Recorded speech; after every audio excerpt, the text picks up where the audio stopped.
Oh, well, that's really hot. I'm ready for the hot question, so. Okay. With websites like Realtor.ca, a lot of people wonder, why do I even need a real estate agent? Yeah, absolutely you need a real estate agent. Just like if I'm not feeling well, I might go on WebMD, check out a couple things, do some preliminary research on my own, but eventually I still need to see the specialist. I need to see the doctor, just like I need to see the realtor. They're going to look after my best interests, and they have the expertise and the skill sets to do what they do and the training to do it. So it's not an easy transaction, and there's so many legal complexities associated with purchasing one of your biggest investments of your lifetime. So you want to make sure you're well taken care of and have a relationship with your client to do that. So sometimes when it comes to real estate, people, they kind of get confused between what's going on in their head and what they feel in their heart. So as a prospective buyer, what is the most important thing that I should be thinking about? You want to make sure that you know what it is you actually want. So you want your real estate agent to help you navigate what your must-haves are. And also to realize that you might not get everything on your must-have list. We might start somewhere to get you to where you eventually want to be.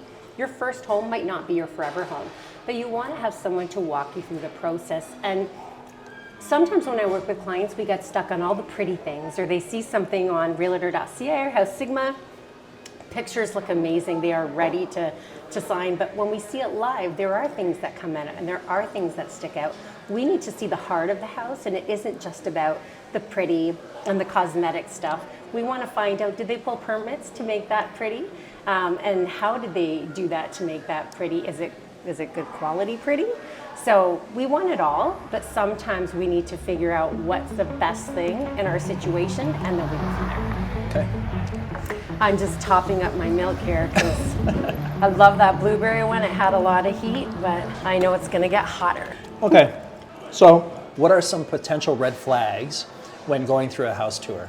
So the first thing we want to do is we want to smell the house, smell if there's any mold or pet smells that shouldn't be there. We also want to look to see if there are previous water stains, cracks in the foundation that are significant. Because hairline cracks are common, but there are some that aren't. We want to look for slopes and floors, so I like to bring a marble to my showings, and sometimes that's a fun little activity, but that can be indicative of a structural issue. If we're looking at farms, we want to see where all the hazardous materials are kept, because we want to make sure that the fertilizers are stored in a safe place, because then you can look at contamination and stuff like that. So we're looking at a whole bunch of stuff like previous crystallization from water damage. We want to know if that's recent, if that's old, and we want to make sure that you're taken care of. Okay. So let me ask you this. If you find an issue, then what?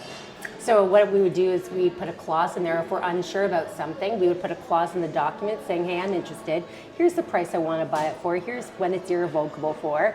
But here's the conditions. And so if it's a septic system and you want to, there's no old reports on the septic system, you don't know if it was even built to code, you're not sure how they attached the new addition to the bathroom, we want to put a clause in there to make sure that we have a specific inspector that can come and take a look at that and make sure you're protected.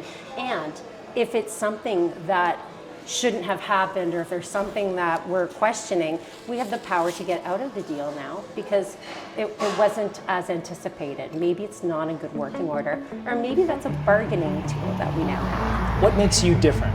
Ooh. All right, so not only am I amazing with numbers, and you want your realtor to be amazing with numbers and know all the data and local markets and expertise and skill sets, but I donate a portion of what I make to a charity of my client's choice, and I partner with them. So if your heart's in sick kids, for example, I donate a portion of what I make to that foundation so that we can partner together. So it's not just working with an agent that knows their stuff. We want to take it to the next level. Now, what can we do in our community or beyond to make a difference? Because that's something that I want to do as a company. So my company name is actually Choose Me, Choose Your Charity, and I work with Royal LePage, but I wanted my company name to be indicative of what I believe and what I want to do for the world and what I want to give back. And so when I work with people, and it's a referral-based business, I want to be able to keep it coming going forward. Okay, this one is really spicy.